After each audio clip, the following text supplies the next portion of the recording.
大家好，欢迎收看中老年健康讲堂。和鸡蛋一起炒，肝清了，咳嗽好了，滋阴润燥，血管不堵塞。鸡蛋是很富有营养的食物，生活中也有很多朋友都是每天必吃的食物。鸡蛋的卵磷脂是细胞膜脂质的基本组成成分，具有很强的功效，可以促进机体重要器官的生长发育，还能促进汗腺的分泌，改善皮肤营养，促进皮肤的增长和再生，减少老年斑，皮肤色素沉着，皮肤有明显的保护作用。鸡蛋中还含有丰富的维生素 A 和维生素 D， 每天早上吃一个鸡蛋可以补充我们身体所需要的微量元素。蛋黄中丰富的胆碱成分能提高记忆力，帮助大脑的发育。刺槐不仅味道鲜美，同时养生具有出色的效果。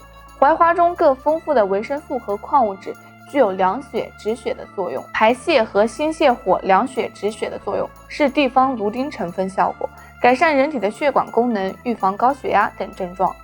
刺槐对人体的心血管系统有一定的保护作用，可以推迟心跳频率，增强毛细血管的抵抗力。另外，具有降脂作用，是降低血液中的胆固醇沉积量，预防高血脂症。推荐的组合：槐树的花式鸡蛋炒。做法：一、槐花洗净，入开水焯一下。2. 鸡蛋放入大碗中，4克的精盐、味之素散开搅拌，槐树的花水分从耗。3. 炒了锅，放火，油加热，放入炸葱的花香味，槐树的花的云状物，放入鸡蛋液，成熟已凝集后出锅放入盘子里。这次的健康知识你学到了吗？本期的节目就到这儿了，大家别忘记点赞分享本影片哦，点击订阅我的频道，点开小铃铛，这样就可以收看到我的最新影片了。